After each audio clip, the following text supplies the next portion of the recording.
Get ready for booze, blood, boobs, and bacon, along with shit jokes and a robot that looks like it was made by a first grader. We watch the ultra indie Porkchop. We watch it so you don't have to, so you know what time it is. Horror, so bad it's scary. Splitting up is never okay. Plot, who needs it?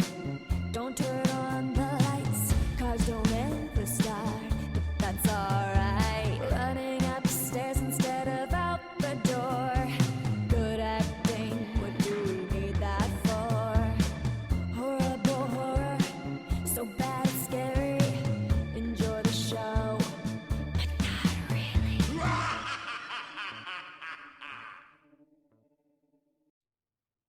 And welcome, Moon Goons, to Horrible Horror, the podcast where we watch the worst of the worst in horror movies. Horror movies so bad they're scary.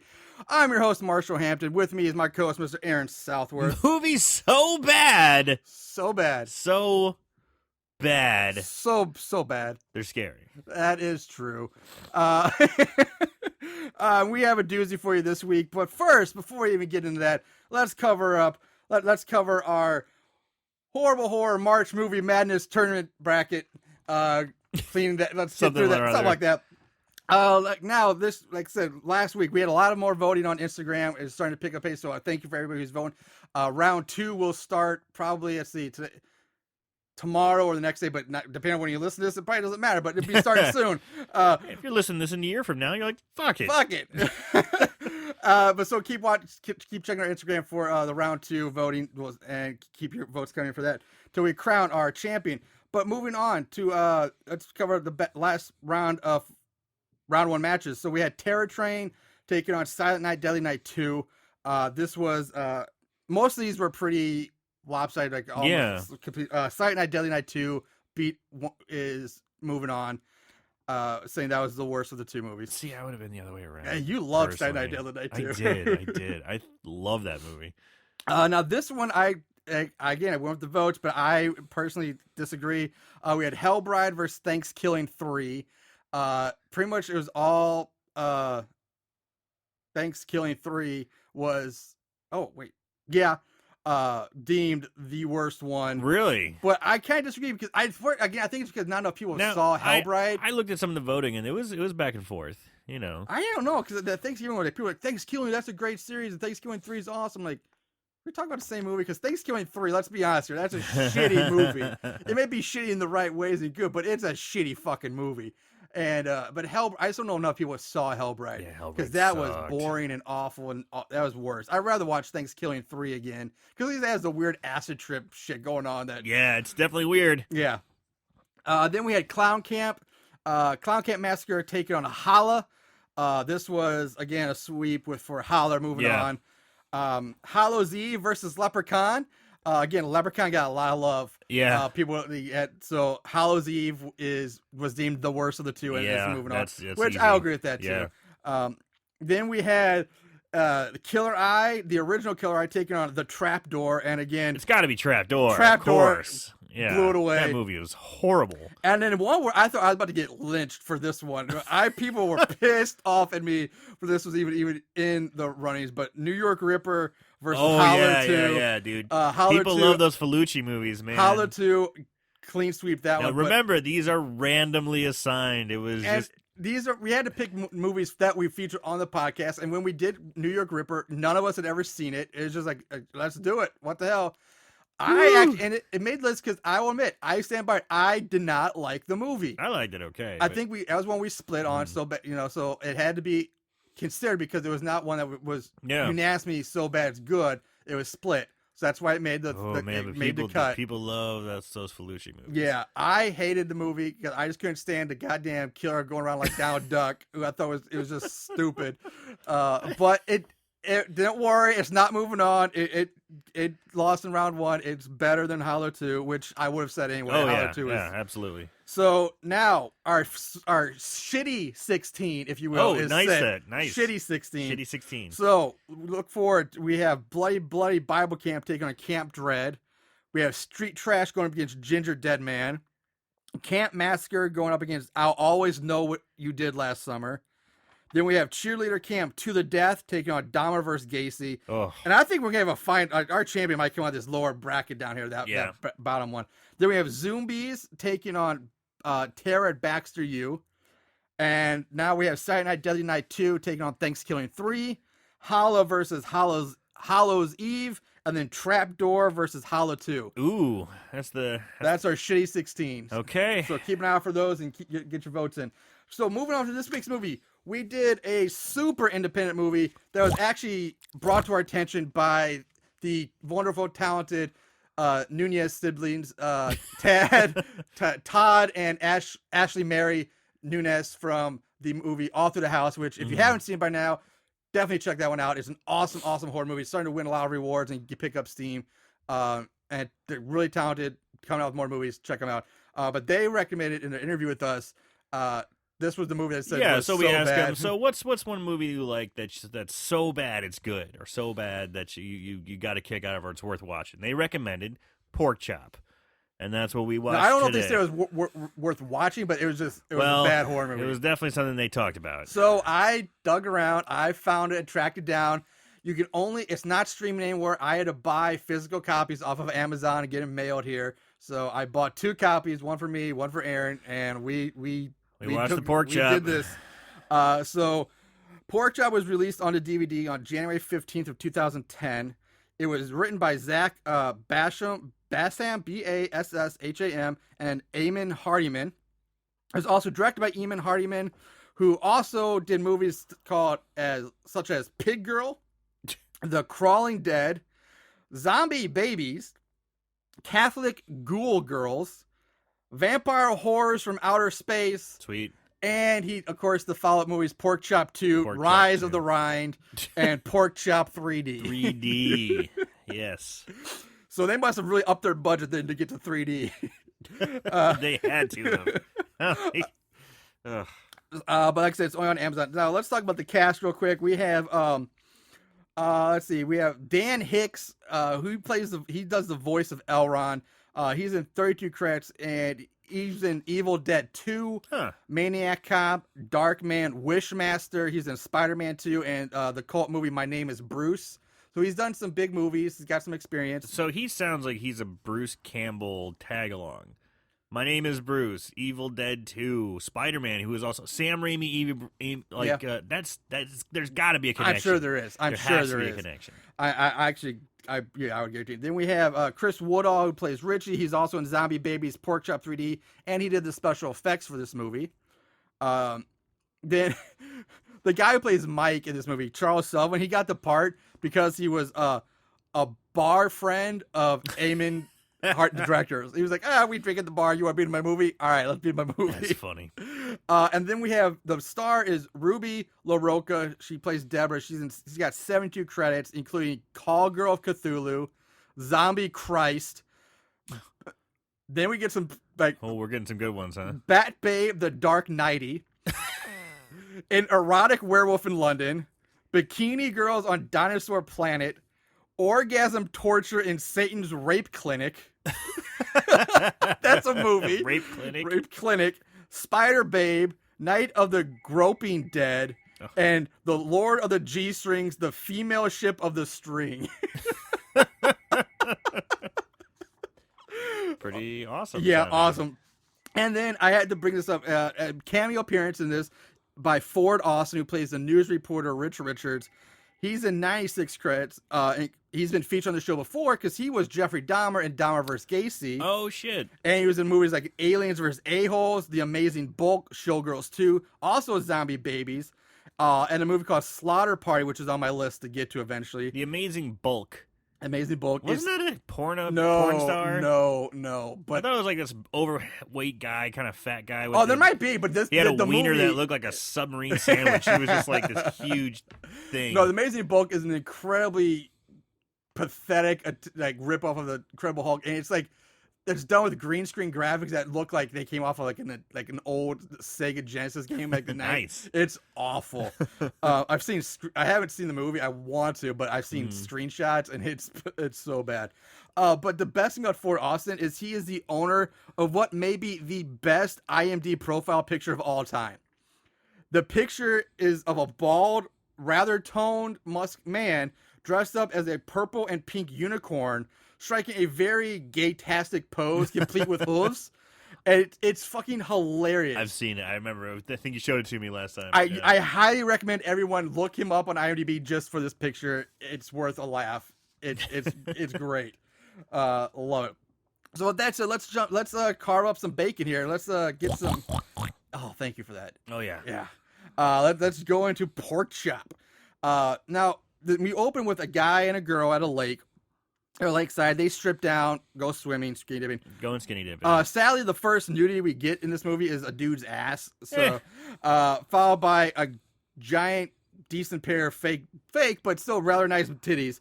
Once the girl takes her shirt off, and they go into water. We see, and then we see someone lurking through the woods, watching them, and spying on them as they make out in the water. But then they go from making out in the water to like, hey, let's make out on the embankment, and I also noticed, like, did you notice this when they get out of the water? Like, they get in the water, the guy's completely naked.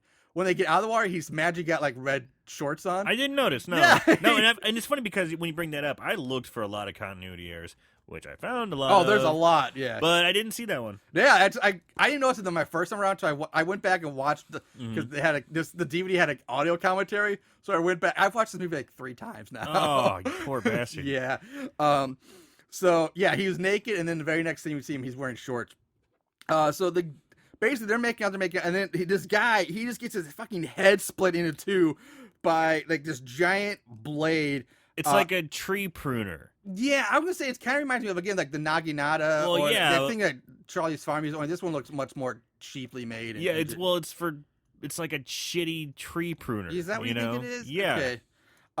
But whatever it is, yeah, it's the effect is awful, but it's so bad it's funny. Like I didn't think gotta the effect laugh was at it. that bad. I thought it was all right. No, it was bad enough in a way, but it made me like it. Like I liked how bad it was because you could tell, like you could see where the fake it was and like, the blood. It was like, but they did it quick enough. Yeah, I think. Yeah, it was. But and you've also seen it 3 times. But it's still good. It's bad, but it's good. It's good. It's bad in a good way. So the blood just covers this half-naked girl. She screams. The blade raises back up into the air and it comes down, comes slicing down her, ending her screams. And that's it. Now we roll opening credits. And which I fucking hate these credits, which are pretty fucking disturbing. Yeah, I hate the credits so much. But I get why they do what they did, sort of. But I hate it. Like it's just black and white footage, like pigs in a slaughterhouse, and like the abuse, like they're being tasered and beaten, smashing their heads and stuff, like and being killed. Like it's brutally disgusting. It's really bad. Yeah, I hate it so much. Like I'm not a vegan or vegetarian, but goddamn, I don't like seeing that. I'm an animal lover. Yeah, I'm a big animal lover. This is disturbing footage, and you're like, Jesus Christ. Yeah, like, I mean, I understand. Like we get some backstory later about how this guy grew up in a slaughterhouse or something like that, but still, it's like you don't need to show. Yeah, don't do that because the slaughterhouse never ever comes back into play in the movie. Like, they don't end up at a slaughterhouse or anything. Right. It's just it's really disturbing footage. I mean, it really is. It's anybody who is an animal lover or I say if you ever do watch the movie, fast forward through the credits. It's unpleasant. Yeah, it's bad. But there are also during this flash of newspaper articles about a certain slaughterhouse, and a goose egg, at least what I call it a goose egg in the credits, at the very, very end of the credits. You mean an Easter egg? I said, yeah. I said goose egg, didn't I? Yeah, Easter egg. Thank you. Was it green Jello? Yes! The very last shot of the credits, there's a quick splice of the old green Jello / green jelly music video from Three Pigs, which most of you probably have no idea what we're talking about. Nope. But this was 90s. In the early 90s. Rock, like alternative, like kind of like 92, 93. It was awesome. And these were claymation videos. I love it. It was green jelly is now because they got sued by Jello. Because they used to be called green Jello. Yeah. Yeah. But they had some. Check it out. Look it up on YouTube. Awesome music videos, including Son of Sam, Toucan Son of Sam, Shit Man, and the Three Pigs ones. I highly recommend looking them up on YouTube. They're hilarious. There's goofy, weird shit. And they know they're bad. They're not good at music, but they just... Oh, no. Like, we make up for a lack of talent with a stupid puppet show. And this might not be the best comparison, but for some reason I rate them up there with like Guar. Like they were just a show. Like they were just like creating. It was all about the weird, show. yeah. The show, like and they had weird ass songs. But and just seeing that, like I got such a smile on my face. Like, So anyway, moving on. After the credits, we meet this British punk rock guy Ian and Mike as they drive down this road. They stop to pick up Mike's girlfriend Deborah and her brother Richie, who is the nerdy character, and Richie likes to wear the shortest green gym shorts and a green polo. He looks ridiculous. With socks pulled all the way up. All the way up, like knee-high socks. Yep. And by the way, he has a pet robot named Elron that looks like it was basically made of plastic bucket, cardboard, and spray-painted silver. Yeah. And they glued like a Cadillac symbol on the front of it. Yeah, I love the Cadillac symbol. When I saw it, I'm like, oh, that's pretty baller. And Richie tells Ian that he built Elron, but that something went wrong in the wiring, and Elron is a bit of an asshole. Yeah, he's basically AI. Yeah. You know, he's basically artificial intelligence. Yeah. It's like, this is is the most become AI. Yeah. super advanced robot ever, but he's made out of, like, washing machine parts. Yeah, it's not even that. It's a bucket and like yeah, and like his arms are like heating, venting, like tubing, yeah, like it's venting like ventilation tubing for like your dryer. Dryer, yeah, thank you. Yeah, like your dryer duct. Like I would have been at like it screen is based like a light bright or something. I don't know what's going on with the screen. So Deborah and Mike, they're talking about the relationship and how it's basically on the rocks, and and she's like, we might as well just, we're gonna get through a trip, but we might as well just break up or something like that. And so this is their last chance of getting together. And staying that's together. a great attitude to have going into the trip. Yeah, no shit. We're pretty much gonna break up, but if this weekend anyway. Sucks, we're breaking up. I mean, if you want not to suck, that's exactly the opposite way to do that. Don't start off with such a downer. So they all pile back in the van, drive off to pick up the rest of the group. We get Rachel, and just the sight of Rachel makes Richie cum in his pants, like literally cum in his pants. And the robot tells Rachel about how Richie jerks off to her and just he cocks block Richie the entire movie. Yeah, the robot is a cock blocker. Oh yeah, major. So the robot's like a character. Yeah, I mean it's not something silly. It's basically a character. Yeah, they really made him his own character. Which also we didn't mention likes to drink beer and smoke weed, or at least his At least his AI thinks he does. Yeah. And next they pick up Courtney, the cheerleader. Who is in a cheerleading uniform. In the cheerleading uniform to go on a camping trip. Why? I have no fucking idea. Your guess is as good as mine. Other than just like, hey, we want a cheerleader, put her in a cheerleading uniform, which you don't be aware to go on a camping trip. So anyway, now starts the way too long traveling montage. This seriously feels like the never-ending montage. It goes on and on and on. It's so. It's basically a music video because they're playing. So the band, what were they called? The Belltones or something? I don't know. It was so the music was done by. So it's like this is all unique music for this movie, or at least Oh yeah, it's like garage bands, like the director. Yeah. Like so it's basically they play an entire song and they just have like montage of road trip. Hey, here's a wacky sign. Hey, here we are driving. Yeah. Hey, here we are playing grab ass in the back seat. Yeah. It's like, oh my God. You don't even see them in the grab. All you see is trees and like weird like road signs and roadside attractions. Like roadside attractions. You don't even see the characters. It's just, and it goes on. It's like it's a full 3-4 minute song. It just never seems like it's going to end. So finally it does, and the van pulls into the end of the trail camping resort. Mike tells like, hey, this is the last stop before we go off the grid. Get our last supplies you want here, blah, blah, blah. So Deborah and Rachel go inside to what I'm guessing is supposed to be a convenience store, but which is run by two hillbilly rednecks. Right. Now, the store is really fucking weird because it knows on the back wall, like framed or mounted on the back wall is like a schoolgirl's uniform or a costume next to something that looks like a horned helmet, like with like a red face. Like, it's a really weird place. And apparently the only thing this store sells is magazines and small bags of chips and beer. And beer by the bottle. So it's the weirdest store. So Rachel's like, hey, do you have a bathroom? And then that's when the random guy pops up behind the chip rack and says, don't go back there. If you go back there, you're doomed. Which, of course, I love that. I know you love it. That's the first thing I thought when I was like, oh, Aaron. Aaron's going to hate this. I think there's a little something for Aaron. There it is. And I did. Although I did kind of think it was funny that he said about going to the bathroom. You're going to be doomed. So outside, Mike's checking the tires. Courtney just comes running up to him and just starts kissing him. And you're like, what? So there's Mike, he's the love interest of Rachel, and now cheerleader comes up. Deborah, pardon me. And then cheerleader comes up and starts making out with him. So Mike's dipping the wick in two oil lamps, whatever, or something. I don't know. He's dipping the wick in 2 oil lamps. Yeah. God, we suck. He's like, hey, you gotta stop that. He's double dunking his donuts. There we go. There we go. Double dipping. No, that's that. Fuck it. We're not witty today. Sorry. Witty. She's like, yeah, you gotta stop that. Deborah's inside. She gets upset at him that because he hasn't told Deborah about them yet, and they're still together. And he's like, listen, I'll tell her after the trip, but he promised that I promised to take the brother on this, so I'll do it afterwards. That old line, like, yeah, like I'll get to it. Don't worry.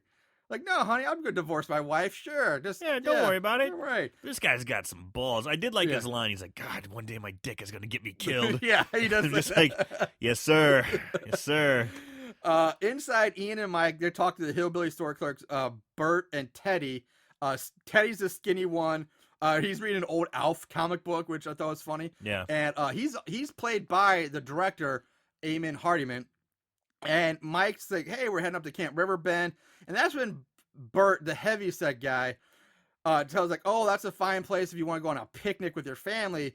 But by the looks of him, he's guessing, you want to throw around a bit. You guys want to go party. So he tells Mike and Ian, like, don't go, fuck Riverbend. You want to go to Camp Wood. That's where the shit's at. And he gives these really convoluted nonsense directions. And he's like, this is so long. Yeah. Oh. And he's like, yeah, but whatever you do, don't go into the cabins. And, but even though you just said so long, I gotta say, I kind of like Bert in this movie. He's one of my favorite characters. No, I totally opposite. I hated those guys. Oh, they just kept going and going and going. I would say there's sometimes his rambling I gets a get bit what long. they're going for, Yeah. and it's like the wacky kind of hillbilly, good old bang bang woohoo, and they have some pretty decent lines here and there, and it's not bad, but it's too much. It's like 5 minute straights of this shtick. That's like, they could cut it in half. They yeah. could reduce it and maybe just tighten that shit up. But yeah, I agree with you on that one. So Ian and Mike, they get their beer, they head out, and on the way, that weird guy pops up again behind the chips. It's like, Camp Wood. Yeah, you're all doomed. Which is, but I love Bert. Bert responds saying, "That's it. I've had about enough of you. I'm about to slap the pork piss right out of your mouth." Which I'm sorry, it made me laugh the way he delivered the line. I did like, he's just like, that's all you ever say. So this is this guy's thing. He just hides behind the chips and says, don't go there. You're doomed. So I kind of like that because you know how much I've said it time and time again. If you're a listener, yes, I hate that cliche shit so much. I know you do. And that's why when he said, okay, that's all you ever say. I'm like, okay, that's kind of funny. So after the group leaves, a news report comes on TV. Which, by the way, I get this. This is supposed to take place in the 80s. It's shot in mine, but it's supposed to be in the 80s. But seriously, how often you don't see like news reports just pop on TV anymore? Like attention. Like when doesn't that actually? Why is it always? It's so convenient in movies. It always happens the right time every time. Of course, you gotta love it. And anyway, so it's the report. He's talking about murders at 2 girls at Camp Wood. And that's it. And then we go back outside to the group. They're gathering. Although I do like, because at this point, the Bert's like, oh, shit, I just told him to go to Camp Wood. And then the guy who tells him to do it, he goes, see, I told you. And I'm like, all right. That was pretty good. Yeah. Okay. I forgot about that part. That was good. So the group's gathered outside, or they're sitting around outside, and there's a short conversation that ends basically with Ian says, well, now that we all know a bit more about each other, why don't we start the party? And that's when they all jump up into the air, fists raised, they scream out, yeah! 80 style. Freeze frame on them midair, and we transition to more fucking driving. So we straight up 80 style freeze frame that shit. Oh, something you neglected to mention. Okay, what I forget. Was when he was talking with Bert and what's the other guy's name? Teddy. The English punk rocker Ian was gifted a mason jar of moonshine. Yeah. And he's like, "Hey, buddy, welcome to the United States. Have some moonshine. It's the real deal." So he's like, "Okay." So yeah, you're right. I do comment about the moonshine later, but yeah, he gets it there. That's where he gets it. So good point. They finally arrive at Camp Wood. Elron tells Rachel that Richie uses his Commodore 64 to print out pictures of naked ladies with her head superimposed on them to jerk off to them. Again, just being a complete dick. Cock blocking. Yeah. The group unloads and they start their hike to find the camping spot. And again, we see someone watching them from one of the cabins as they walk by. But again, I have to stop and mention that just how unprepared these guys are for their camping trip. Because as we see them walk off, they have like no gear with them. They have like one backpack, one dinky little tent. Someone's carrying a bucket of lawn darts. Thank you for very much. But no food, no cooler, no sleeping bags, no clothes, nothing for a weekend camping trip. There you go.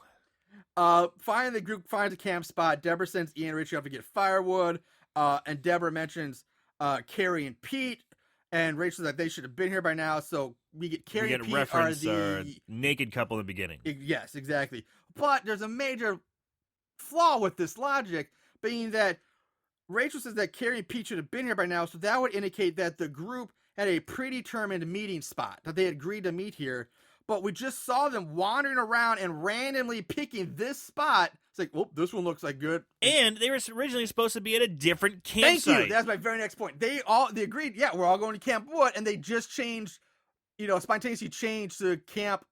No, they were going to go to some other camp, yeah, and they go to Camp Wood. So Carrie and Pete had no idea they were even going to be there. Right. They would be at Riverbend, which means Porkchop gets around if he killed him at Riverbend, where they were originally going to go. He puts in the miles, yeah, man. He does. You'd think he'd be thinner. Yeah, you'd think he'd be a little more svelte, get that cardio in. So he must eat a lot.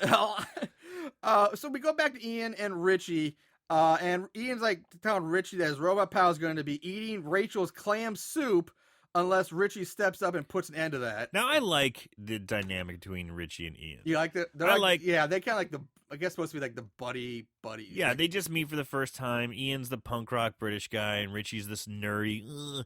And Ian's kind of trying to take him under his wing and help him get laid. Yeah, which is pretty cool. I like their dynamic. It's like, hey man, I'm going to get you some beers. We're going to get you laid. It's going to be a good time. Yeah, I like Ian. Yeah. I would say I like Ian too. It came pretty much. It's Ian and Bert were the only two characters I really had any real feeling towards, or any kind of like, okay, they're tolerable at least, right? So at this point, the sound in the movie sucks. Like it's constantly changing. Not just every scene, but every time they cut camera angles, it alters the quality of the sound. Yeah. It gets really annoying, really bad. We cut to the night, and the group's drinking, partying around a campfire.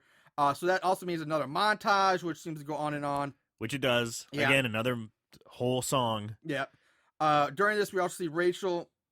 She's talking to the robot and basically kind of flirting with the robot, and which is just fucking weird and bonkers to think about a girl's flirting with a robot.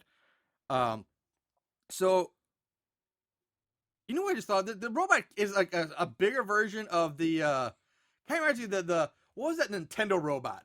You know what I'm talking about? Robbie the robot. It kind of reminds me of Robbie the robot, just bigger. That's but with shittier arms. Much shit. Robbie the robot was better constructed than this thing. Yes. And Robbie the robot was shit. Yes. Yes. So luckily Ian comes over, like, he's like, hey, let's put an end to that. He's looking out for Richie. And Rachel, she leaves. She goes over to sit next to Richie, and she's like, hey, would you like to go on a walk with me? And so two of them go off into dark woods at night. The sound is bad, but the lighting's really bad too. They're not using any artificial light. They're using just the light from the campfire. Yeah. It's really hard to see. Yeah, they talked about that in the commentary about the lighting.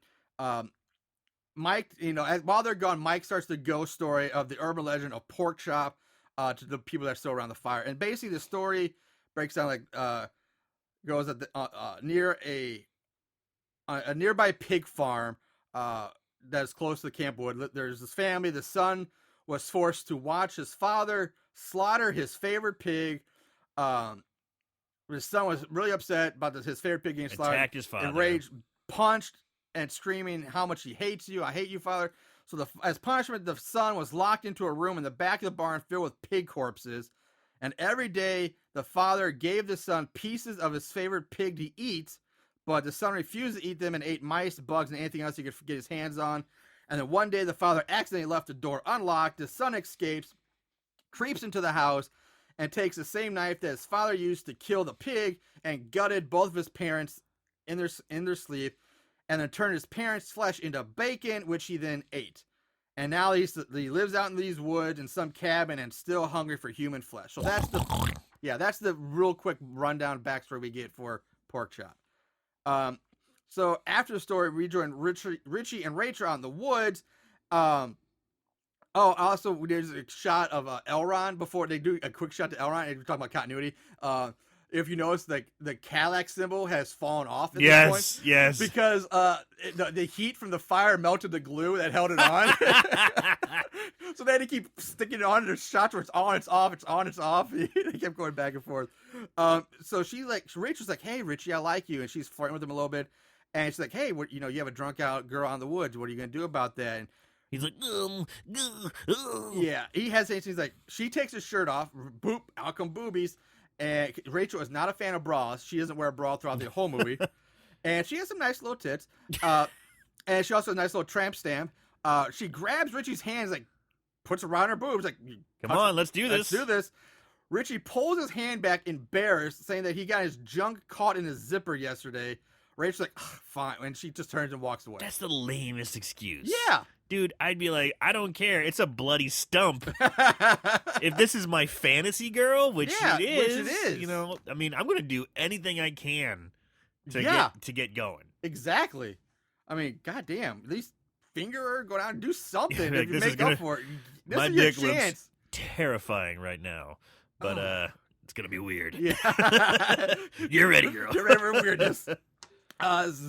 Which is obviously okay with weirdness based on stuff that comes up later. Back at the camp, Ian is getting hammered on the moonshine. Rachel walks up to him and asks if he wants to fuck. Like, she just wants to get it on. She's like, yeah. Richie turned me down. Ian, you want to bang me? And he's like, no. He actually turns her down. That's why I like Ian. He's like, that's why I like Ian, because Ian's just like, you know what? No. Yeah. You got a perfectly hot girl asking you to bang. Yeah. And because Ian's... Yeah, Rachel's the best looking girl in the movie. Yeah, Ian's totally, bros before hoes. He's just like, nah. Well, it's that and the fact that we also learned earlier, I didn't mention, but he has his eyes set on Courtney. That's true, but still, imagine yourself in this situation, if you will, for a moment. Yeah, sure, you got eyes for Courtney, but still, you got this perfectly good hot chick coming up to you, basically throwing it at you. Yeah. Are you really going to try what you got? A sure thing right there, ready to go. Which, at one thing, this guy's really incredible. Plus, he's drinking moonshine. They're all drunk, which means I don't know if I'd buy that because they're both drunk. Would a sober man turn down? Yeah, he'd have more kinds of. But somebody drunk on moonshine with a hot girl, like I'm like, that's why he's a true bluer. All right, bros before hoes. That's right. All right. Yeah, that's why I like him. So, what's Rachel do? Well, she moves on to the next best option. The robot. She asks Ian if the robot has any juice left in it, and he's like, no, it's recharging. Rachel, very unhappy, walks off. So in comes Richie to join Ian. They sit down. Richie drinks moonshine, which causes Richie to instantly pass out. Takes a sip of it. He's done. He's out. Mike comes out of his tent behind Ian with his zipper wide open, which it's not even his open. It's like torn open. Yeah, his pants are torn open, which I don't understand. And he tells Courtney in the other tent that he's going to Browntown and leaves. Who tells her, like, hey, I'm going to Browntown? And then Courtney pops her head out saying, hey, I want to go to Browntown too. Does that mean in the ass? I hope so. And she goes off to follow after Mike. Ian gets up, wanders off, only to stumble upon Mike banging Courtney from behind up against a tree. So Ian's like, motherfucker, Mike, you knew I was into her. Like, God damn it. Courtney screams out, pull my hair, fuck me like a chainsaw, but don't you dare come in me. But Mike does anyway. He totally just... Fuck me with a chainsaw. Fuck me like a chainsaw. Now, in the 1980s, the movie's Heathers. Have you seen Heathers? Yeah. And that's one of the Heathers quotes is, she's just like annoyed with it. She's like, ugh, fuck me with a chainsaw. So again, 80s reference. Well, this isn't fuck me with a chainsaw. Well, yeah, still. It's fuck me like a chainsaw. Still. I'd say, I don't know if that's quite a reference. I mean, obviously this comes back later, but I don't know. I didn't put that. Maybe, but I didn't put that one together. again, Ian's pissed off at this because Mike knew. He told Mike, he was like, "Hey, I'm into Courtney," and and as far as Mike knows or Ian knows, this is his chance. He already got a girlfriend, Deborah. He could be banging her. So he goes back to the camp.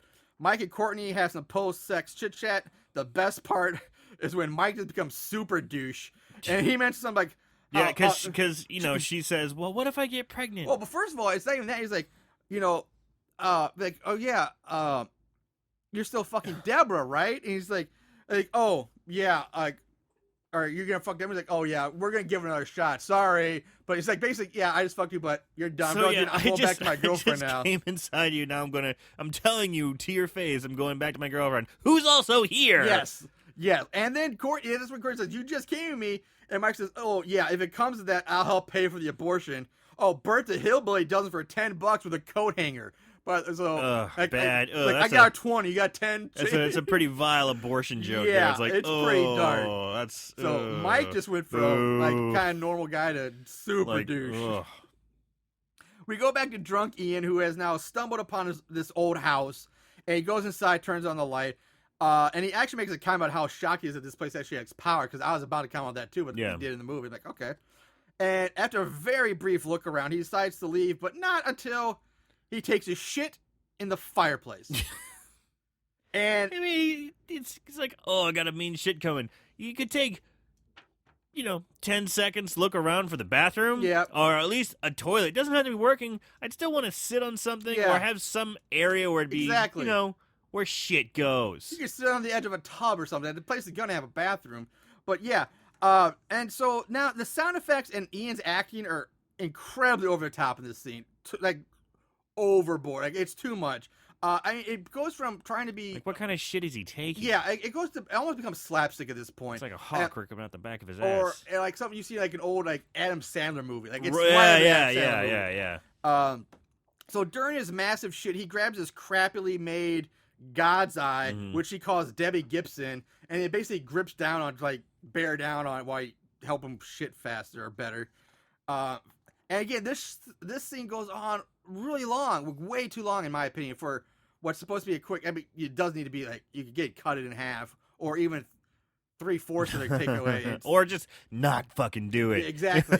I agree too. It doesn't need to be there at all. There's so the only point is that after he shits, he it's funny because as soon as he gets some shit, he stands up immediately, and you can tell he never even pulled his pants down, so technically he would have been shitting in his pants. But then he sits down in his shit. Like, they don't show, but that's the pre. They make this. Yeah, he's like, oh, and he goes, bloody hell. And then he just passes out. So he sits in his shit and passes out in his shit. So the whole point of the scene is basically just to have him come into this house to pass out. To be passing out. Which he doesn't have. You could do that without him the shit show. Yeah, without the shit. You don't need it. It was just poorly, again, like. Cheap pop. Cheap. Yeah, it's cheap, like real blue for no reason there. You know, like. Lowbrow. Yeah. And I like lowbrow, but that's in the right spots. Yeah, I get, but this is not. It wasn't forced. Yeah. So back to camp, Mike crawls back into his tent with Deborah, who wakes up. He's like, "Hey, where have you been?" They talk. She ends up kissing him. She strips off her shirt. They start making out, but she stops once she notices that he's not getting hard, and he's like, "Wait, what's up?" She wants like, "What's up with that?" Do a little hurricane, there. Oh, a little WWF hurricane. What's up with that? Stand back! There's a hurricane coming through. Oh my God! You just referenced hurricane. Jesus! I got all sorts of crazy references. So yeah, she wants to know what's up with that, and Mike tells her that he was out walking with Corey, but they were just talking. We were just talking, honey. We didn't do anything. Deborah not buying. She's like, not having it. Fuck it. Kicks him out of the tent. Mike lays down near passed out Richie, and suddenly, did you notice here the hole in his pants suddenly went from like a little hole to like a giant gaping, like the entire front of his pants are missing. Like, what happened? And how does someone get a hole that big, like the size of a grapefruit? Did they mention this in the commentary? No, I kept waiting for that. I was like, why are you not talking about this giant hole in his pants? Just huge rip. Yeah, huge. Massive. It goes from a big rip to a gigantic rip. And then the very next morning, we get a shot of this bloody arm in a pristine river. And Mike gets woken up by the three girls. And they say, oh, Ian, we can't find Ian. But when Mike gets up, his pants are fine. The rip is gone. They Oh, now we got changes. Like, how long did it take him to realize he's walking around with these giant rips in his pants before they changed it? It's ridiculous. It's like, what the hell? Or was this shot first? Was that shot last? Like, were they just like, this is the only pair of pants we have? Like, did they shoot? Yeah, did they shoot that scene first and then they got ripped? Like, well, fuck. We're out in the woods all day. We got to keep rolling. How do you not notice that or do something about that? Or try to explain it. Yeah, at least explain it somehow. I mean, if you have 5 minutes for a shitting scene, you could afford 30 seconds. Like, oh yeah, I ripped my pants on a stick. I got caught on a stick or something. You have 5 minutes for a shit scene. You can drop 10 seconds to explain away a rip. I ripped my pants. That's all you gotta say. Oh man, I ripped my pants. Yeah. Done. So anyway, so Mike learned. Okay, Ian's missing. So what's the very first thing Mike comes up with? Why, splitting up, of course. Split up. Yeah, split it up. And he tells Rachel to take the robot to go north, Richie east, while Deborah and himself go west. Why would she take the robot? Exactly. It's gotta be Richie. Yeah, it makes sense. Richie, take the robot. It doesn't make any sense. I totally agree. It's just, come on. I thought it's like, if the logic is like, why? Yeah, I thought the same thing. There's zero reason why Mike would put her and the robot together. You would put Richie and the robot together. He's the guy who created it. Yeah. And then Courtney refuses to leave camp. She's like, I'm not going anywhere. She's kind of scared of the pork chop story. Like, I'm not leaving the camp. I'm staying here. His pants are fixed. So Mike tells hey, go out, get back by dark, regardless if we find him or not. And then he's like, oh yeah, if we don't find him, I'm sure someone at Camp Riverbend has a radio. He says that, and I'm like, hello? You're at Camp Wood. Yes! It's clear as you're at Camp Wood, not Riverbend. So how the fuck are you going to... Damn it. They can't even the Rise can't even keep track of where their own characters are. It's like, what the hell? So they head off on their separate paths to look for Ian, and we cut the Mike wandering around the woods, and after a bit, we hear like wood banging, sound like wood banging on wood or something. Yeah. And it almost sounds like it's a definitely bongo. a clacking sound. like wood clacking or something. And Mike is then hit over the head with a mallet, and he's knocked out. We jump to Rachel and the robot. The robot's like, I want to take a break. And they sit down and start talking. Now, the robot pretty much comes right out. This Rob says, Rachel, you want to fuck. Like, I want to fuck you. He's like, basically like, so I heard last night you're having a hard time getting laid, essentially, is what he's saying. Yeah. And he's just like, I can do it. You still want it. I can help you with that. I got that. And it's like, she wants like, I don't think you can. Are you a dickless robot? And he's like, and that's when the robot whips out his apparently giant robot cock while saying technology is a wonderful thing. Rachel looks at the robot cock as jaw dropped, and it's like, can I touch it? And the robot says, you can do more than touch it. And then we cut away. But we never see it. You never see it. Damn it! I want to see robot cock. You want to see robot cock? Yes. It was probably just like a paper towel roll painted silver or something. That was my guess. Or we couldn't get another pink dildo or pink vibrator. We've had a couple recently. Oh god, like a little, if a little like square like hatch dropped down, like a pink dildo popped out, that would have been hilarious. Yeah. I mean, this thing's not like a fuck machine, you see. I mean, it's not like anything like that. It's oh god. So, we cut to Richie looking for Ian. He hears a noise. He goes off to check it out, and he comes to a tree to find, and he pops out from around a tree, and he finds the robot fucking Rachel doggy style. Yep. Sink that in.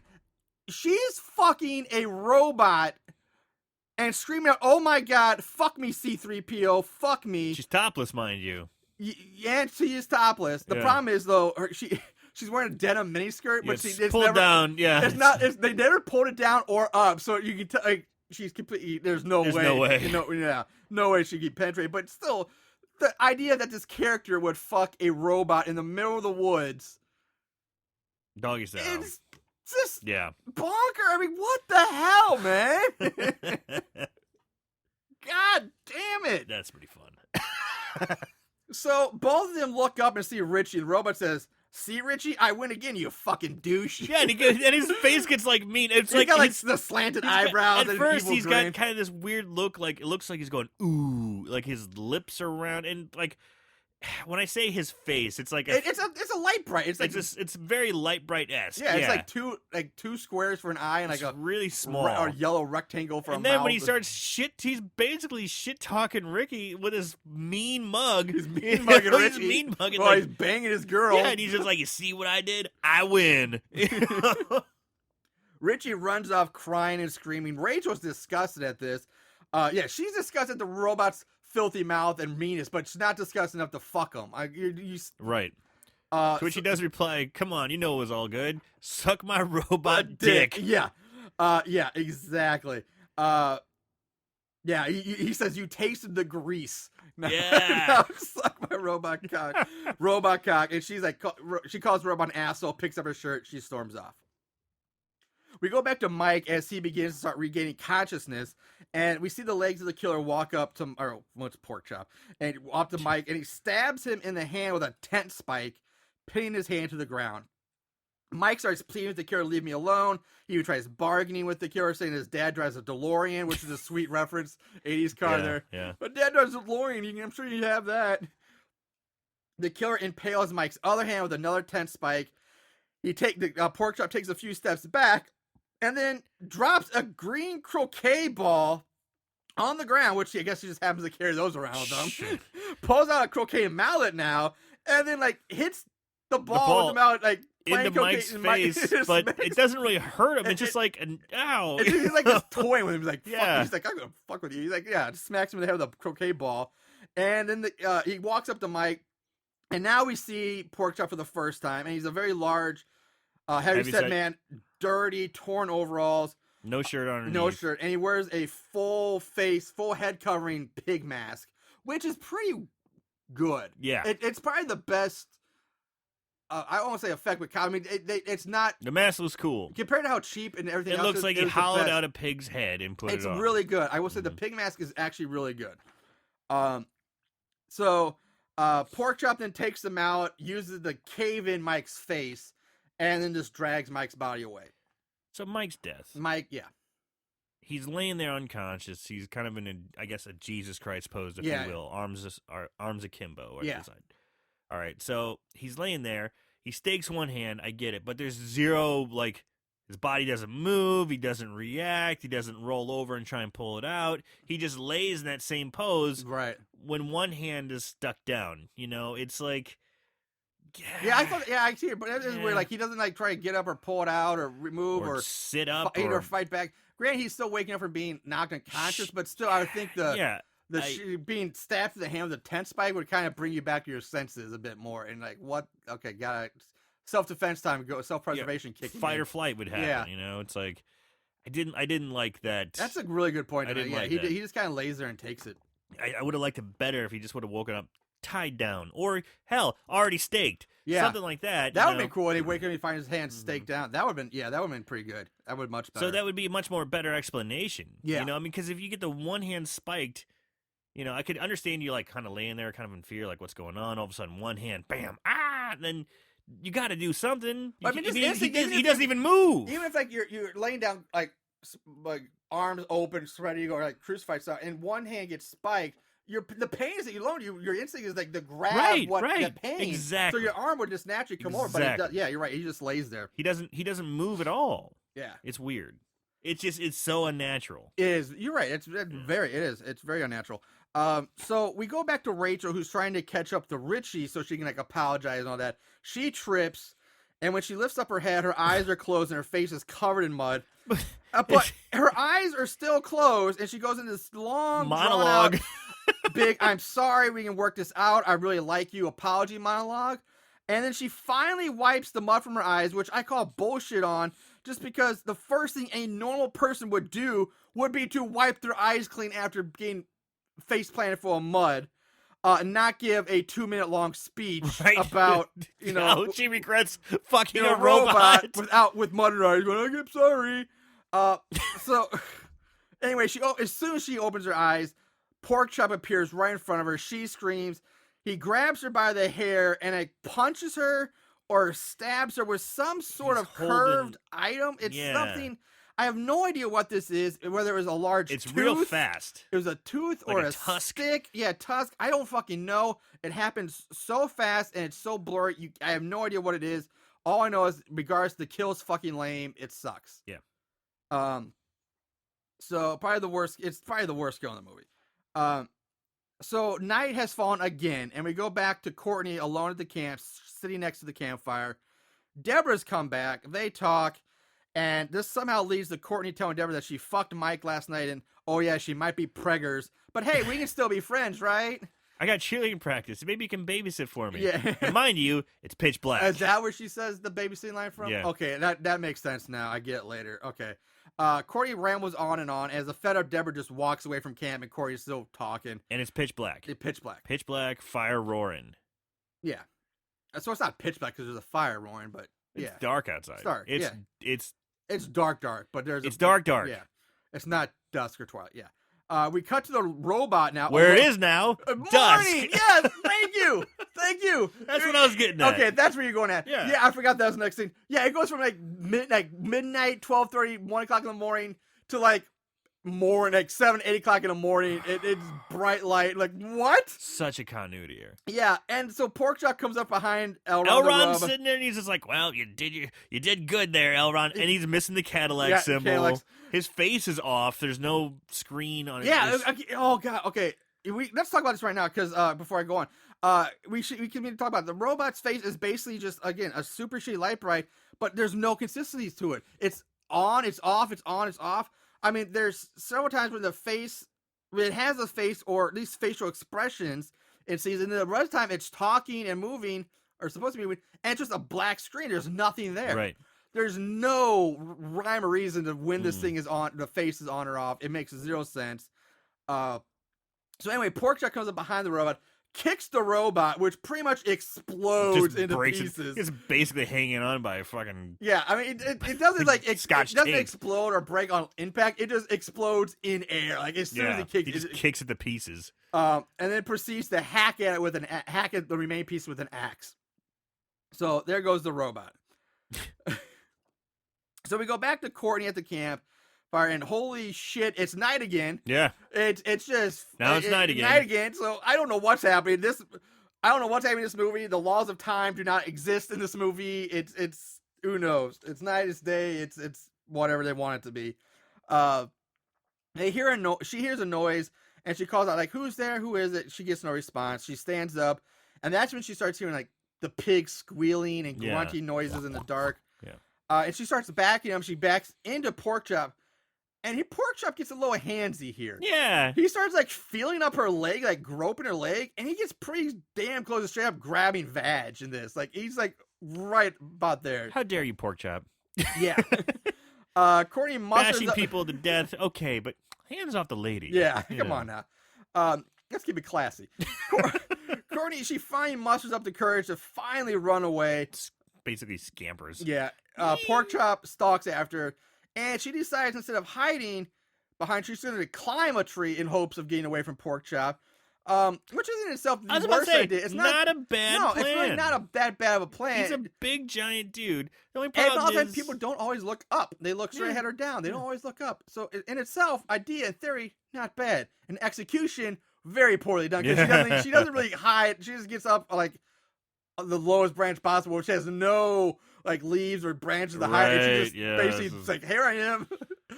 And so now he appears with a gas-powered like tree trimmer pole saw. Where he gets this thing, I have no fucking clue because he certainly didn't have it 5 seconds ago at the camp. He just boop, magic appears. There it is, and this thing's like 4 to 5 feet long, and it's not longer. Yeah, it's and we see him raise like this limb cut or whatever it is up towards Courtney in the tree. And the very next shot, we see Courtney bleeding from the mouth as she's supposed to be getting shredded from below by this saw. But it looks like she's just humping a tree. Yeah, while puking blood. While puking blood. I mean, she's like going up and down. Like, she looks like she's humping a tree. And eventually we get a better view of what's happening. And Porkchop has shoved the chainsaw tree trimmer thing up into her crotch. And he is fucking her with the chainsaw. But now keep in mind, like I said, when we first see this pole saw, it's like 4 to 5 feet long. But apparently he has managed to shove this thing so far up into her that only the handle, like the hilt of the handle, is visible out of her crotch. Which means there would be like 3 or 4 feet of saw blade inside of and a metal rod shoved up inside of her she would be split in half like a goddamn banana peel. Right. In like an instant. And her death is long. It is a long death. She's like getting fucked to death by a chainsaw. She spits up blood twice. And there would be nothing left. She'd be eviscerated into bloody chunks, but she's just spitting up a little blood and going, like humping a goddamn chainsaw in a tree. So, well, this whole fucking scene is bonkers. It just the close-ups of her and Porkchop really make it look like she is fucking her. Like, because you see like a shot of him from below, and he's sitting there going up and down with this chainsaw like a goddamn. And she's like, bobbing up and down. God damn it! And again, she looks like she's getting off on it rather than being brutally murdered. Right. Finally, her dead body falls out of the tree and lands at Porkchop's feet, which now, by the way, is holding a regular chainsaw. This weapon has changed so many times.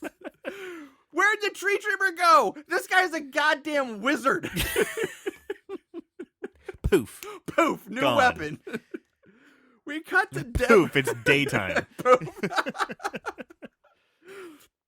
We cut to Deborah walking through the woods as she comes upon Richie crying up against a tree.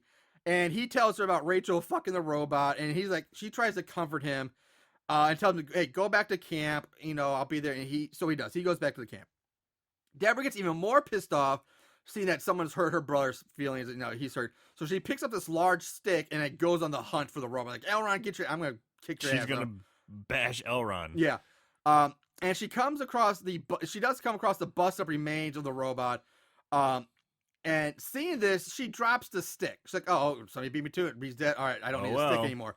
Also, I want to make a quick comment. Like, she comes across all the sites, like all that make it is perfectly. Like, apparently, all this happened like in a matter of like 10 yards around, like this 10 diameter, 50-foot radius. Yeah, or like something. it's in this. Yeah. Like she goes to the left. Oh, there's a robot. She turns right. Oh, there's a dead body. Like apparently, Yeah. this stuff all happened. Like they're all right next to each other, but yet nobody sees or hears anybody screaming.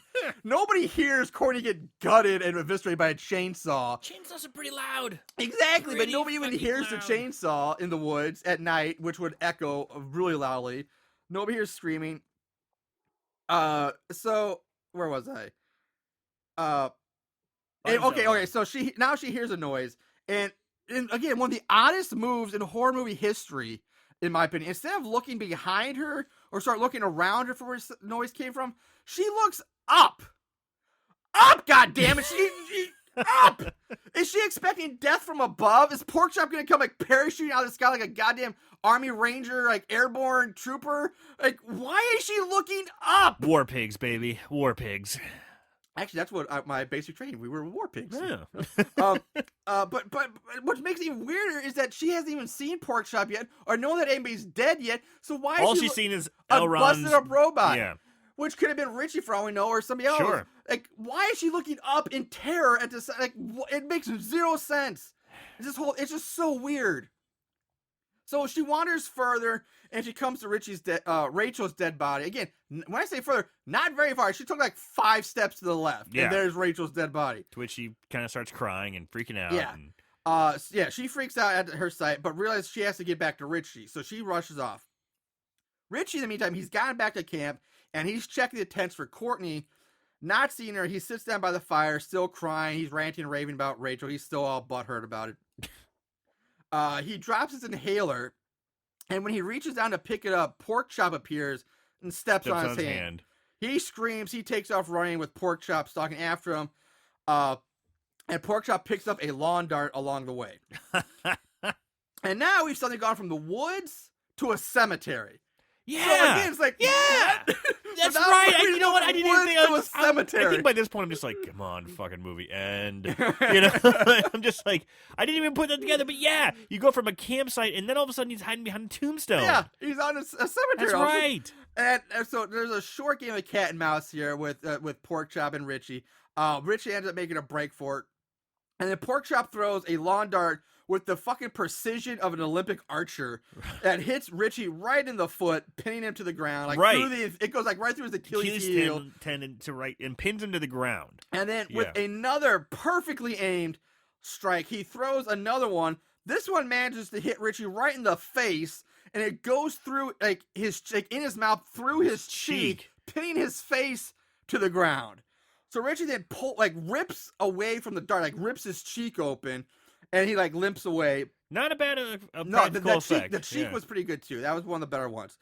And Porkchop pulls out one more dart, even though he only picked up one at the camp, and with the most perfect underhand toss, just like the grace. He just all right, go. Yeah, just like did you ever see Rookie of the Year?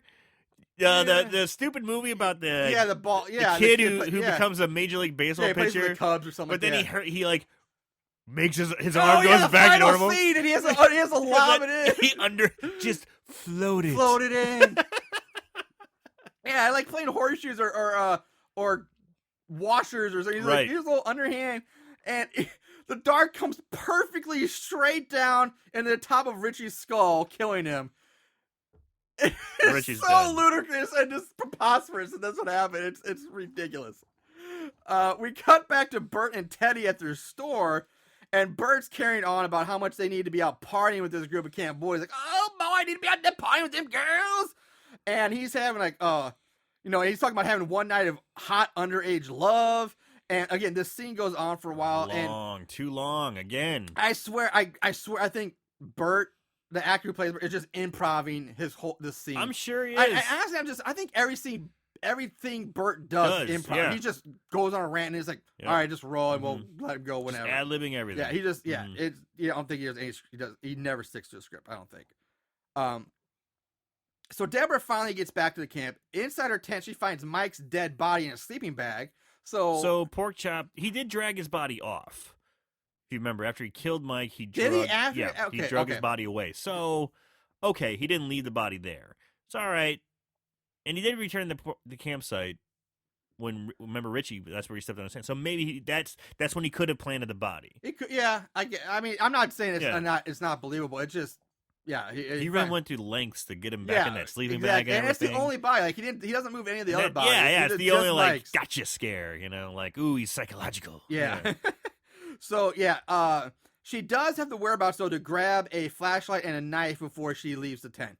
And then shortly after leaving the camp, she finds Courtney's dead body. But that's not all. Next to Courtney is a fetus. And are you shitting me? A fucking fetus. And not just like first of all, biologically, this is impossible.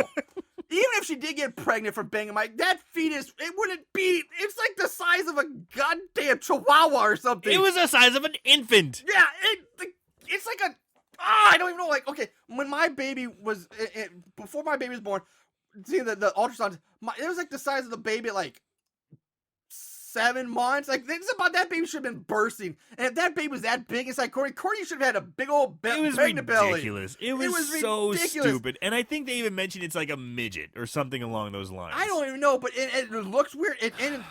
It's so stupid. It's so stupid. To which Rachel says, I don't do babysitting. Yeah, thank you. That's where I was like, I didn't understand that line at first, but now it makes sense because she said, I don't do babysitting. And then she stomps on the fetus, and it explodes green goo under her weight of the foot into bright neon green goo. Which, what the fucking hell is happening in this movie? I don't get it. So Porkchop then leaps out from the darkness with a chainsaw. Deborah runs away, but she trips. She scurries to a tree where she just sits there as Porkchop closes in on her. He stands there over her, revving his for like 20 seconds. He's just going, and I'm like, why? Just kill her already. And I know it's only a few seconds, but in movie time, but damn, it feels like forever. It is forever. That he's just sitting. It's not just him either. She's not doing it. She just sits there. Like, you could run away. You could do something. He's just standing there, and you're just sitting there. You could play a crossword puzzle. Yeah. Shit. Play Words with Friends. Play some Angry Birds. I don't fucking know. Just do something. But finally, she takes out the knife and stabs him in the leg with it, and now she runs away. To which Porkchop, when he gets stabbed, he gently sets the chainsaw down and then grabs his leg, which I thought was pretty funny. It's like, yeah, you can't drop that chainsaw, can you? It costs you too much. It's like, that's an expensive prop, isn't it? Set that one down gingerly. Yeah, he gets stabbed. He's like, oh, that's down. That's a rental. Now, my leg. Yeah, chainsaw was a rental. I don't know, but yeah. Yeah. And then he pulls a knife out and goes after her. And again, for a guy who just got stabbed in the quads, he certainly sees the move just fine. There is no lip. No, it doesn't slow him down. Nope. He is good. He is right on her heels. And now she runs it onto a road. So now we have the woods, a cemetery, and now we're seeing a road like right there. Close by road, yeah. Which obviously they're supposed to be out in the middle of nowhere, but there's So she's trying to flag down this passing car. And Porkchop comes up, grabs her from behind. All this is clearly visible to the driver of the car because it's all lit up by the headlights. Like, he grabs her right as the car is like... Now, to be perfectly honest, if I was driving that car and I saw that, I'd be like, nope. But that's my point.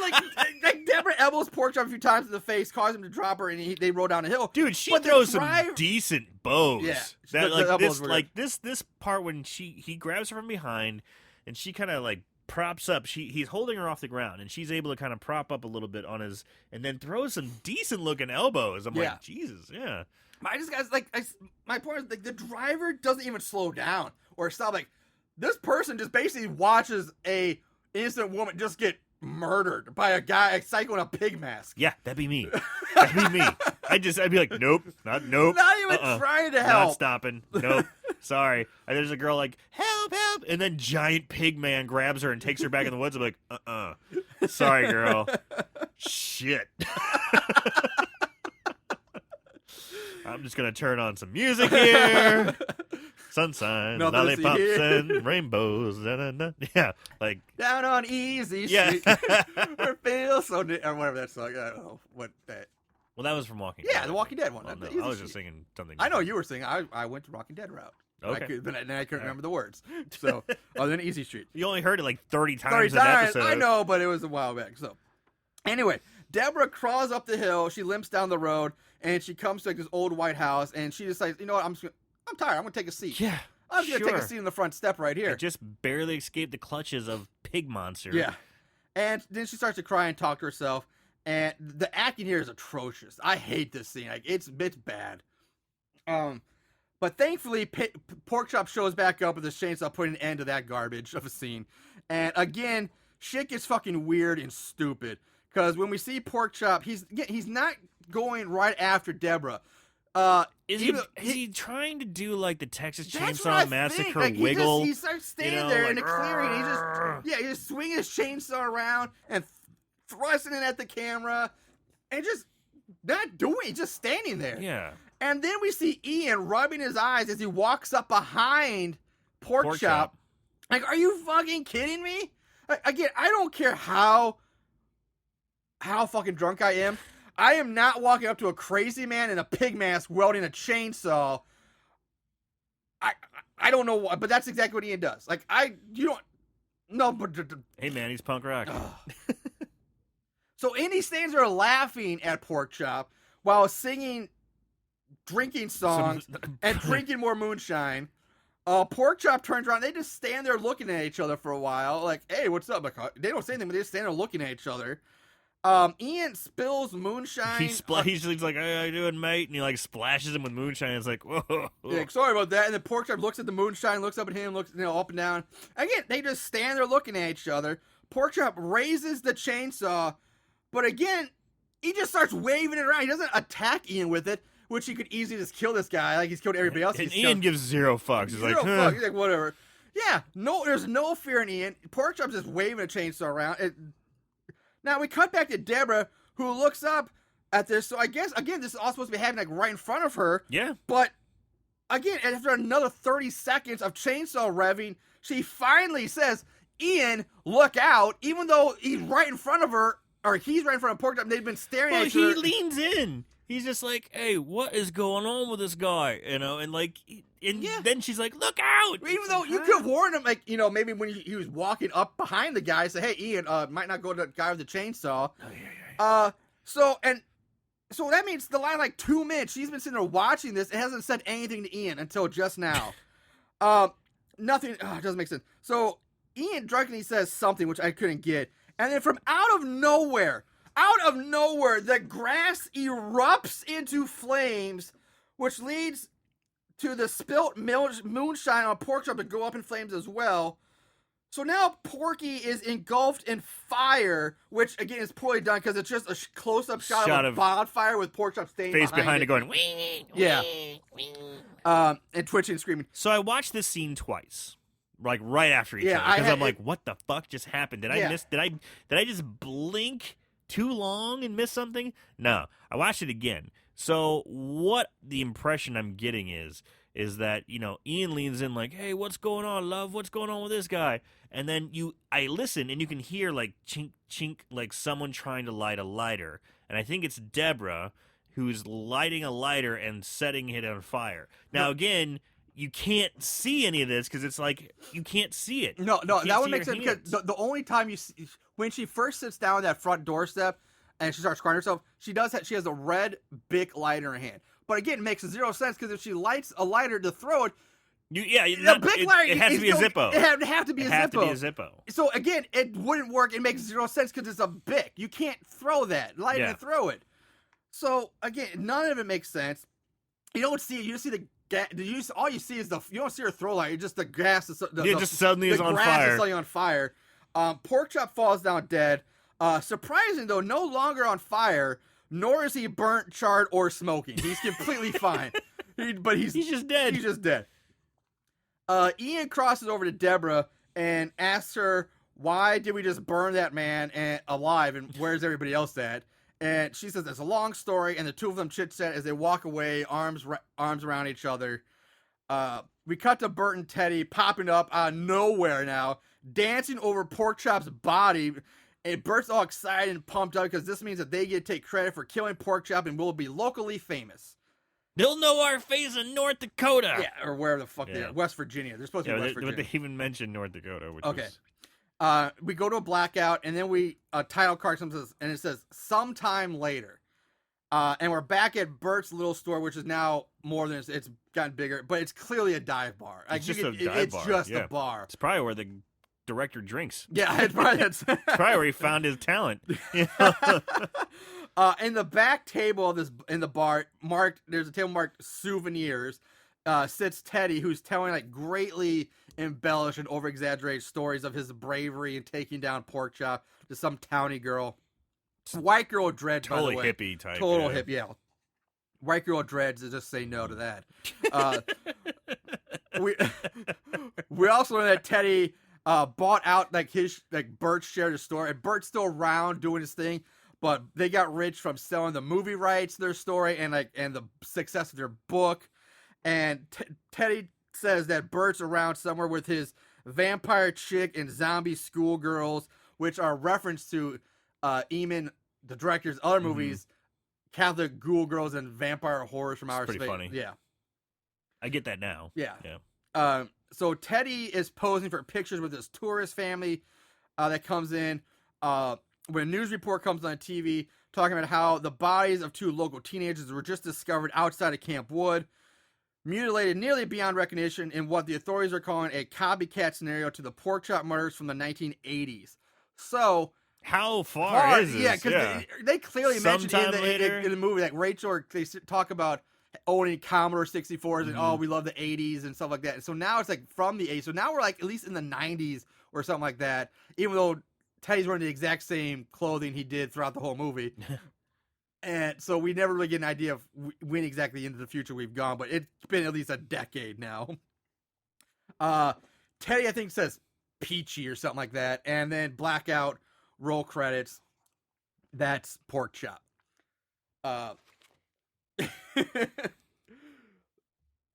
It's a ride. It's an interesting movie. Let's with that wonderful sound from Aaron, let's go into favorite kill. Don't act like you didn't love it. Favorite kill. All right, Aaron, what do you got this week? All right. The kills weren't bad, honestly. I mean, they were fun and kind of unique. The lawn dart one was kind of fun, and the fucking with the chainsaw was kind of fun. But I think I'm gonna have to go with the opening scene, the opening kill. Yeah, the head split because it did get my attention. It's the movie was pretty cheap. Right off the bat. They're kind of setting the tone of how the movie's gonna be, and you're okay. It's gonna be a goofy ride. And they do the quick, it was quick. You could tell it was a cheap effect, but it was quick enough and well done enough that it was still kind of got my attention. Like, ooh, this could be fun. Okay.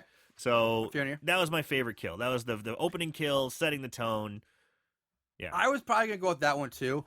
But I think I'm going to go with Courtney getting fucked to death by a chainsaw. That's unique. Because it's unique. It goes on a little long, and it's ridiculous. It's utterly ridiculous bonkers, but I got to say, it's unique. Go for it. Go for it, gets baby. Fucked to death by a chainsaw. Yeah. So I'm going Courtney there. Yeah. Lawn darts wasn't bad. Lawn darts wasn't bad, but it was so preposterous. Sure. The guys got such precise aim, like Hawkeye, Green Arrow type aim. Right.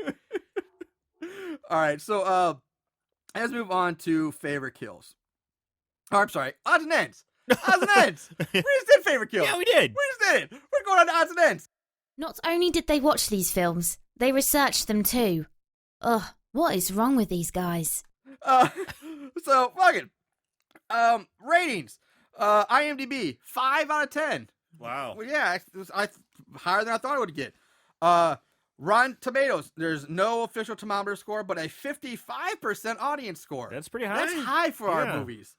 And then Amazon gives it a 2.9 out of 5. It's a low About for 3. Amazon. Yeah. So basically a 3. Yeah, it's right. It's right there. Plot keywords? None. Nothing. No plot keywords. No bacon.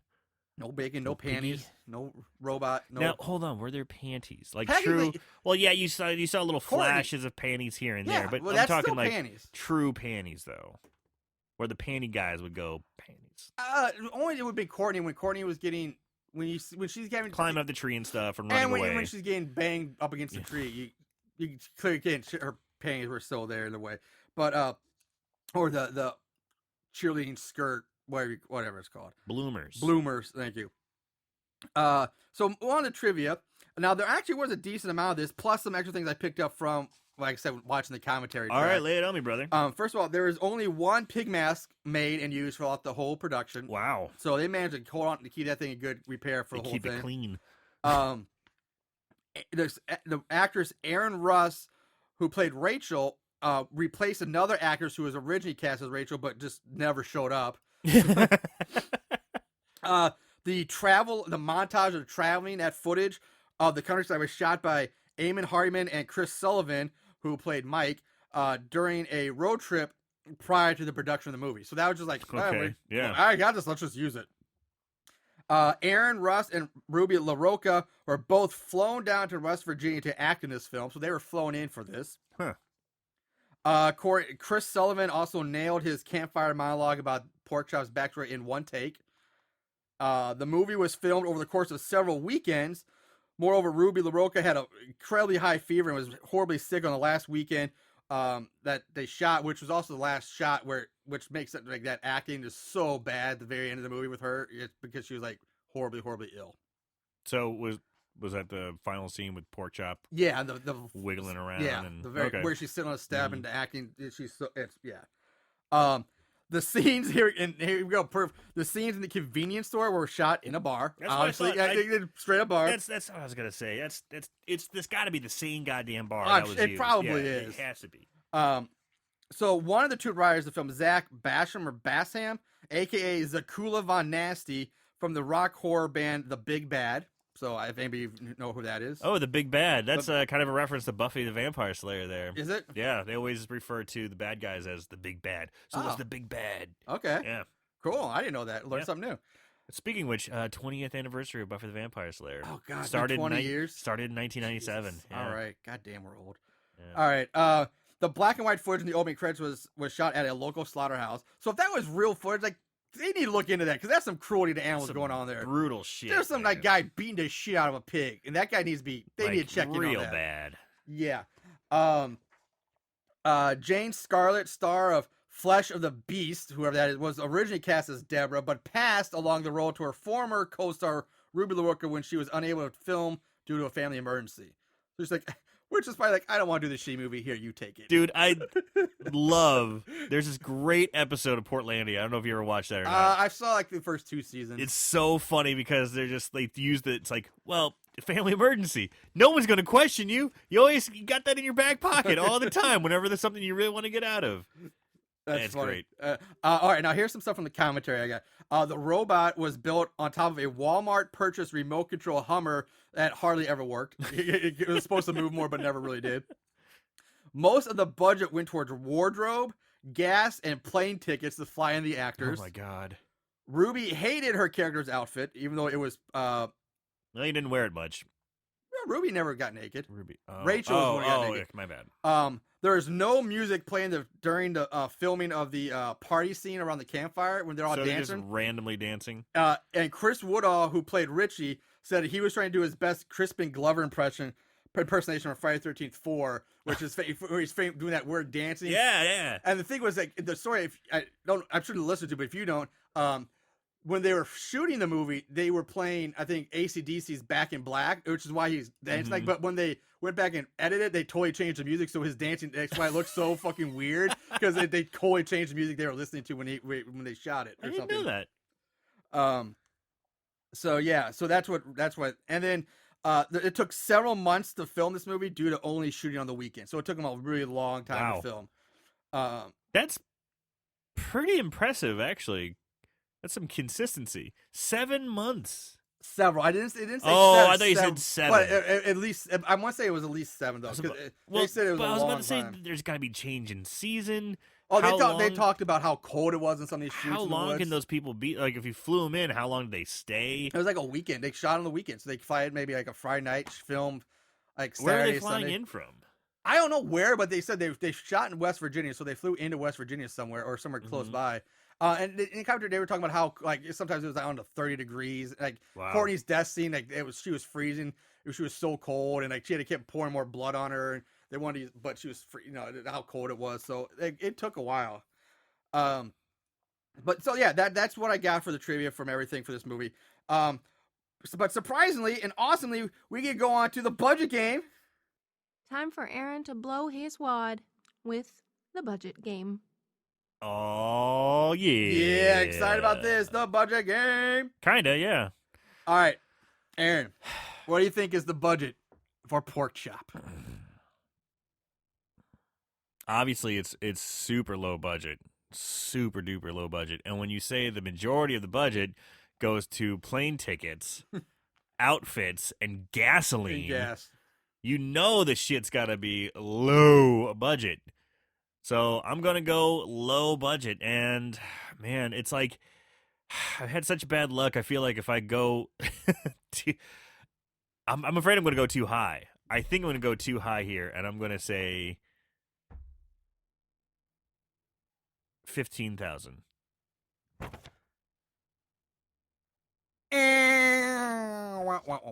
Well, yeah. I mean, you busted your wad on that one. And I even said, I'm like, I think I'm going to go too high, but come on, what was it? Budget for Porkchop, $3,000. Holy cow! Yeah. Wow. Yeah. Only $3,000. $3,000. Holy shit. Yep. That's crazy. Crazy low. I thought I was being really low. I really thought I was being low. Yep, $3,000. Moving on to 5-star reviews. $3,000. Yep, but we're moving on. Yeah, I know. Okay. Yes, $3,000. All right. All right, 5-star reviews. There's only one on IMDb. From Daniel says it's worth watching. I can't find Porkchop 3D on DVD for less than $1,000 on Amazon. So hope for a DVD release. That's all. That's the only 5-star review I could find on Amazon. Now there were 2 4 stars. So I went to those. From F Sasso. The title of his review is I think. I like it. I think. He says, I have watched Porkchop twice now, and I am still undecided whether I really like it or not. I watched it, and then 2 weeks later, I had forgotten the plot, the actors, the scenes, everything. It was like the movie that gives amnesia. I give it 4 stars as I did watch it twice. It can't be that bad. I just wish I remember what happened. That's 4 funny. stars. And from Netstab. This movie was enjoyable as hell. Yes, it's shoddy. Yes, it's clearly made by some amateurs, and I mean that in the kind way. Somewhere outside of Hollywood, but it's also clear that they love what they do, and this film is a fun result. 4 stars. Now, I wrote down 1, 2, 3 1-star reviews because, wow, they just need to be read. Oh man, they must have some spit and some fire. They get worse. Yeah, from Rick or Mortis. Hated everything about this. So, okay, first of all, I need to comment on the way he writes this.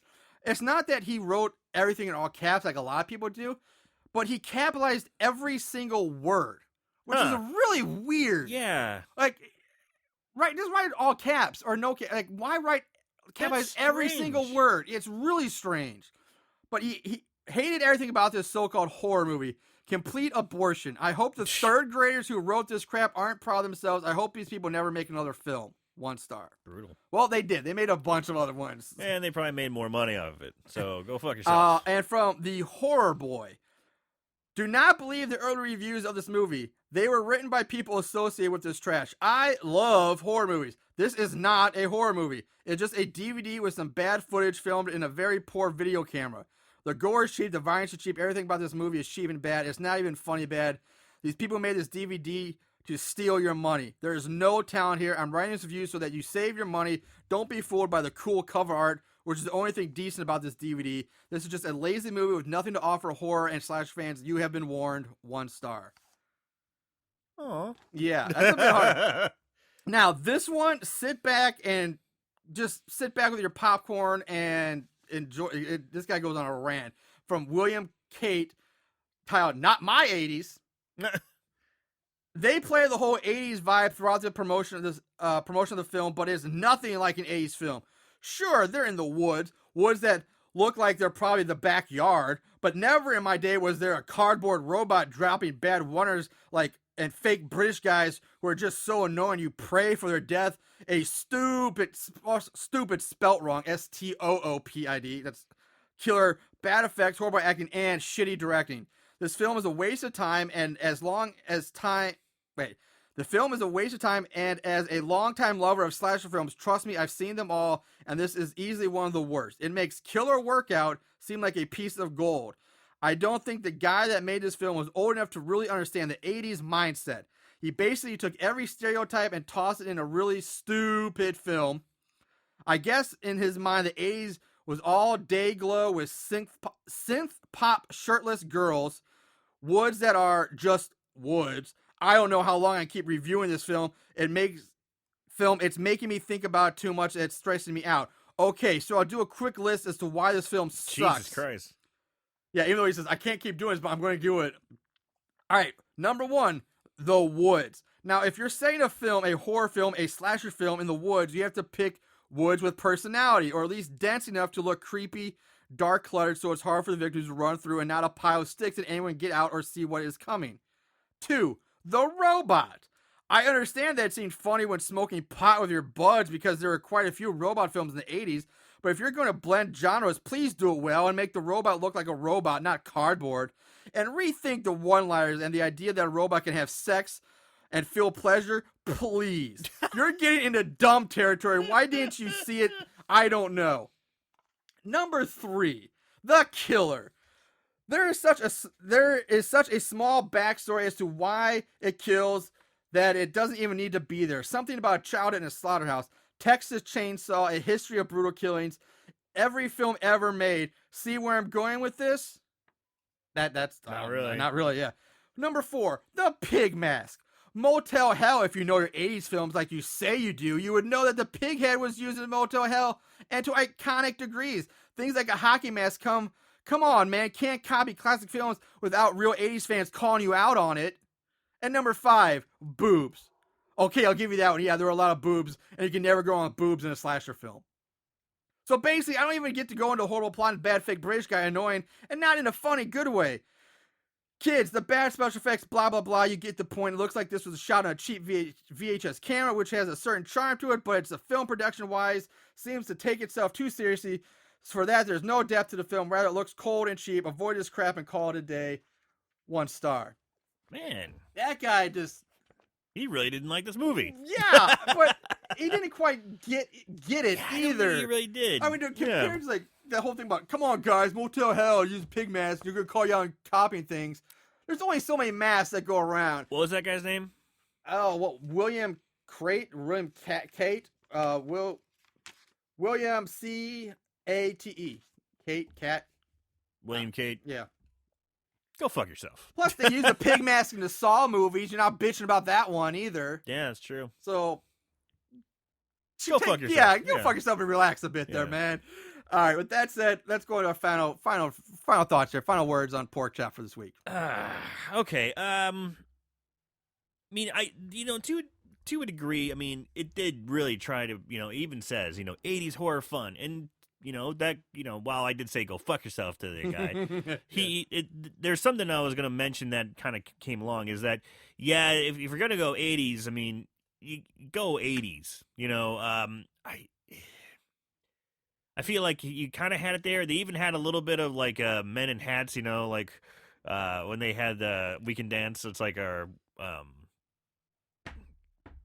God, yeah, I think it was like it was Men in Hats, We Can Dance. They kind of had that song playing in the background and did a cover of it when they were in. They did a couple little 80s references here and there, real minor ones. I wish they'd just go a little more 80s.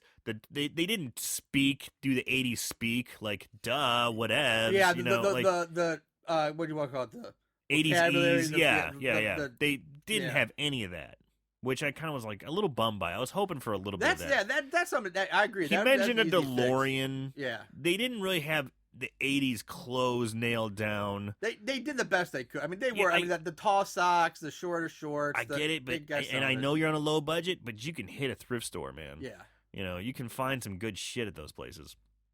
So I feel like they just missed some opportunities there. But it's $3,000. The pig mask looked good. The killer wasn't bad. The effects weren't. They were bad, but they were still entertaining. Man, I'm really on I'm really on the fence with this one. Super duper on the fence. I'm gonna have to say, so bad it's good. Just Wow. barely.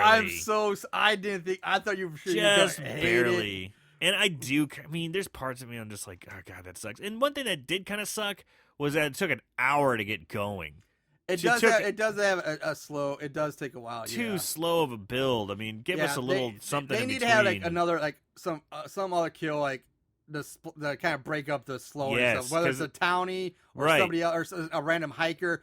There's something else between that opening one and then when Because god damn, it's an hour. It's an hour before it gets going. Yeah. I mean, they had the opening kills, cool, and then it's an hour before anything else happens. So yeah, they got to break it up. But once things start happening, it's pretty fun. yeah. You know? It goes and once it starts happening, it's one after the other. So Yeah, and it's not bad. I liked Ian and Richie. I liked their dynamic. I mean, we were punk rock kids. We kind of went to a lot of punk shows. So I saw Yeah, we the did. Dead Kennedy patch, the Misfits patch. I mean, we hung out with guys like that. It's kind of fun. Yeah, but it does just barely make it. So bad it's good. Okay. I'm stunned. I thought I had you this week. I really thought I was gonna have you hating it. Don't get me wrong, it was real close, man. It was real close. A lot of same things for you. I agree. Like some things that they could have easily changed that wouldn't cost money was the writing could have been a lot better. Again, more 80s lingo, Mm-hmm. vocabulary, dialects, or whatever. Some more references. That's an easy. That doesn't cost anything. Just Right. just write Mhm. differently. I also think, again, I was probably going to say so bad it's scary, but when I found out they did this on $3,000, Exactly. that made me change. Really, Like, that really does change my tune for a lot. $3,000, I'm not going to bet. I mean, that's insane. Right. I mean, make a movie and put it out and get it distributed and out for $3,000. Like, bravo, guys. Like, regardless of how good or bad this movie is, the fact that you did this on $3,000 and continue to make 2 sequels of this and Yes. continue, You did, kudos for you, well respect done. to you guys. Yeah. That made me change my thought to like, okay, I'm going to say also So Bad It's Good. I do say if you can get your hands on this, a physical copy of it, like it's like $5 or something like that. I would say get it, watch it. Yeah, they're not trying to rake you over the coals. No, like some of these people are saying that in reviews, like it's $3,000. Yeah, I mean, there's, but yeah, the writing could have been a lot better. Things could have been cut out. It could have been chopped up a little differently. Yeah, there's a lot of things that could have done better. But again, $3,000. Like if this was a much bigger budget, I'd be much harsher. But I can't rightfully bash somebody who basically, put this together with blood, sweat, and tears. Yeah, and for $3,000, and they basically had a skeleton crew. And in commentary, there's people like who have to pick. Some people are doing the boom mic one day, and then they're in front of the camera next. Everybody's doing everything. This was just a real passion project. Labor of love. Yeah, thank you. So, yeah, if you can get a copy, I say pick it up for $5. Give it a watch. So Bad It's Good. And speaking of that, it's funny that we both said So Bad It's Good, and the fact that there happens to be a sequel, because I did just so happen to buy Porkchop 2, Rise of the Rhine. Oh, shit. So stay tuned next week. Oh, next week? Next week. Give me a break. Just let me breathe a little bit. Come on. Next week, we'll be back with Porkchop 2, Rise of the Rhine, and we'll see where the Porkchop saga continues. Well, here's something interesting. Let's see the if saga continues. Let's see if they tightened it up. I'm curious to see if this is a prequel, because this is Rise of the Rhine. Like, is this a prequel or if this is a continuation? So, but we will find out, and we will get back to you in a week. Well, yeah, let's see if they tighten it up. Because there was some shit they needed to do better. Let's see if they learned the lesson. So now I'm going to hold this to a higher standard. I'm going to hold this one to a higher standard. Okay, I'm going to hold Porkchop 2 to a higher standard. That's because, fair enough. I honestly imagine they have a bigger budget going into a sequel. I would imagine, and we'll see. I'm very curious as to what is going to happen with Porkchop 2. Shit. All right, guys. So remember, that's going to take care of us for this week. Remember, you can follow us on Facebook, follow us on Twitter, Instagram, and is there anything else besides?